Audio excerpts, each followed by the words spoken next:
अस्सलाम वालेकुम students, virtual university में खुशामदीद। उम्मीद है कि आप ठीक ठाक होंगे। आज की एक और वीडियो है आपके साथ, और जैसा कि आप देख रहे हैं स्क्रीन के ऊपर, आजकल जो एक्टिविटीज़ चल रही हैं तकरीबन आपके इस सेमेस्टर के मज़ीद 4 हफ़्ते बाकी हैं। तो 4 हफ़्तों में अब जो एक्टिविटीज़ आनी हैं, जैसे कि असाइनमेंट्स हैं, क्विज़ हैं या जीडीबीज़ हैं, वो बड़ी इंपॉर्टेंट हैं, क्योंकि अब आपको सारा एक्सपीरियंस हो चुका है। मिड से पहले आपने कम से कम असाइनमेंट भी बनाई है, क्विज़ भी किए हैं, जीडीबी भी किए हैं। तो जीडीबी के हवाले से कुछ 2 चीज़ें हैं वो आपके साथ शेयर कर देता हूँ। इस टॉपिक के ऊपर मैंने पहले वीडियो नहीं बनाई थी, तो फर्स्ट टाइम बना रहे हैं। तो जीडीबी आपने की होगी, लेकिन उसमें बाज़ औक़ात एक प्रॉब्लम आती थी, उसके ऊपर ही हमने ये वीडियो बनाई है।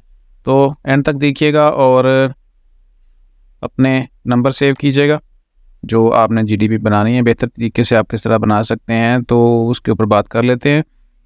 और उससे पहले आप चैनल को सब्सक्राइब कर लीजिएगा, ताकि जो भी इस तरह की वीडियोस हैं वो आप तक लाजमी पहुंचती जाएं। शेयर भी लाजमी किया करें बाकी स्टूडेंट के साथ। अगर आपको चीज़ अच्छी लगती है तो यकीनन वही चीज़ बाकी स्टूडेंट के लिए भी फ़ायदेमंद हो सकती है, और जो हमारा मकसद है वो पूरा हो सकता है कि सभी स्टूडेंट को प्रॉपर्ली गाइड किया जाए, चाहे वो किसी भी जगह से हैं, किसी भी कैंपस से हैं। तो चलें, जीडीबी आपको पता है कि क्या होती है। ये मुख्तलिफ 5 नंबर्स के इसमें होती हैं। जैसे ही जीडीबी आती है आपको एक अनाउंसमेंट्स आ जाती है।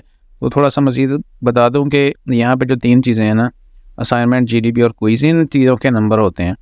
और अगर आप अच्छे तरीके से कर लेंगे, प्रॉपर्ली कर लेंगे, तो फिर कोई वजह नहीं कि आपका जो नंबर्स है वो अच्छे आ जाए। यहाँ पे एक देख लें, 5 नंबर की जीडीबी थी और उसमें से 2.5 नंबर आए हुए हैं, और ग्रेड जो है वो गुड लिखा हुआ है।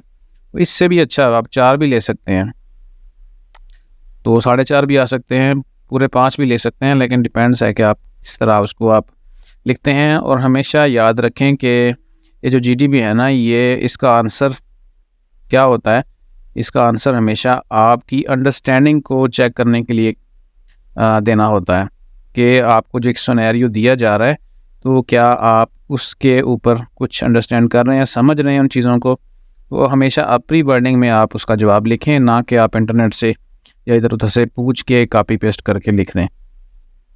तो अब आ जाएं ज़रा असल टॉपिक की तरफ कि जीडीबी होते किस तरह के हैं। 2 तरह के जीडीबीज़ आ रहे हैं, मैं आपको दिखा देता हूँ। एक तो हमने ये थंबनेल के ऊपर भी लगाया हुआ है, अब मैं इसको ज़रा दिखाता हूँ जूम करके।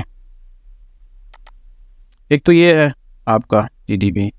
जब आप इसको ओपन करते हैं तो ऊपर कुछ लिखा आ जाता है, द पेस्ट। पहले अगर आपने जीडीबी की है तो आप क्या करते हैं कि आप एमएस वर्ड में लिख लेते हैं अपना आंसर, और फिर उसको आप कॉपी पेस्ट कर देते हैं जीडीबी के अंदर। लेकिन कुछ जीडीबी ऐसे हैं जब आप उसको जब आपने आंसर तो लिख लिया जीडीबी का एमएस वर्ड के ऊपर, लेकिन जब आप उसको कॉपी पेस्ट करने जाते हैं तो वहाँ पे मैसेज आ जाता है, the paste control V option has been disabled by the instructor.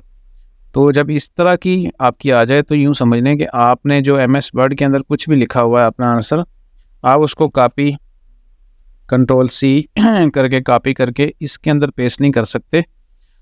यहाँ पे क्या होता है, जो इस बॉक्स के अंदर होगा, ठीक है, वो आपको सारे का सारा खुद से टाइप करना होगा। अब टाइप करने के लिए क्या है कि आप पहले से ही अपना आंसर किसी कागज़ के ऊपर लिख लें, और प्रॉपर्ली जितने भी वर्ड्स आपने मैक्सिमम लगाने हैं वो एक पेपर के ऊपर लिख लें, सिंपल, और पेपर अपने पास रख लें सामने, ठीक है। और पेपर को देख के आप लाइनें तो आपने लिखी होती हैं, आपको याद होता है, जस्ट एक नज़र देखनी होती है, और फिर आप जल्दी से इसके अंदर बराह रास्त जाके एलएमएस ओपन करेंगे, जीडीबी के अंदर जाके आपने उसको टाइप कर देना है।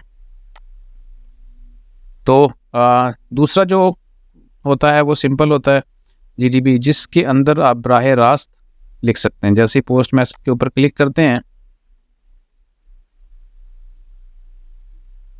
ओपन हो रहा है। इसका मैंने स्क्रीनशॉट भी लेके रखा हुआ है, वो भी आपको दिखा देता हूँ।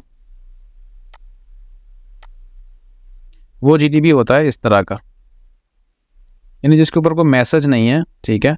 और सिम कोई भी रिस्ट्रिक्शन नहीं होती, ये कंट्रोल+V इसके अंदर आप जाके कॉपी पेस्ट कर सकते हैं, यानी वर्ड के अंदर लिखा और वहाँ से कॉपी किया और इसके अंदर पेस्ट किया। जबकि दूसरा क्या है, दूसरे को जब आपने करना होता है तो फिर आपने जो MS वर्ड में लिखा हुआ है आप उसको कॉपी पेस्ट नहीं कर सकते। सिंपली आप एक कॉपी लें, कोई नोटबुक लें, उसके ऊपर टाइप कर लें और फिर इसके अंदर बराह रास्त टाइप कर लें।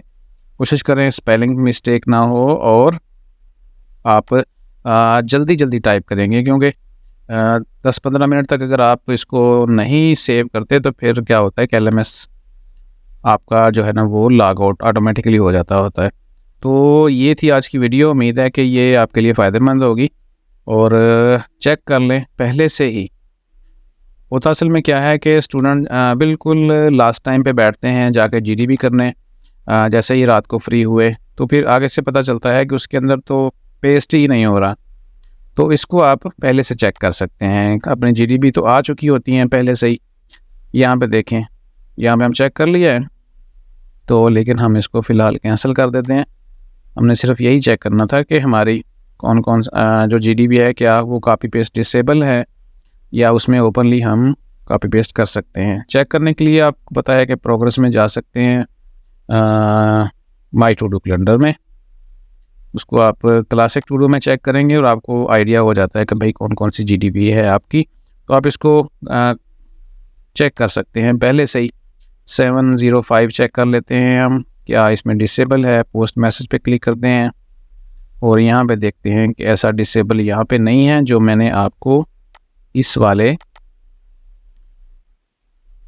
स्क्रीनशॉट में दिखाया है। ठीक है, तो बचने के लिए ज़्यादा बेहतर है कि आप, जैसे मैंने बताया आपको, जो सिंपल है उसको अपने नोटपैड में लिख, इस तरह MS वर्ड में लिख लें, और जो थोड़ा सा ये कम्प्लेक्स है इसमें डिसेबल है आपका कॉपी पेस्ट, यानी कॉपी पेस्ट आप नहीं कर सकते, उसको अपने नोटपैड कॉपी या रजिस्टर वगैरह के ऊपर पहले लिख लें और फिर वहाँ से देख के आप टाइप कर दें।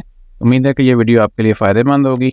अच्छी लगी तो फिर शेयर कर दीजिएगा दूसरे स्टूडेंट्स तक भी और कमेंट्स कीजिएगा ताकि हमें अंदाज़ा हो कि हमारा काम आपको कितना अच्छा लगता है। लास्ट में चैनल को अगर नहीं सब्सक्राइब किया तो कर लीजिएगा। मिलते हैं अगली वीडियो में, अपना ख्याल रखिएगा। अल्लाह हाफ़िज़।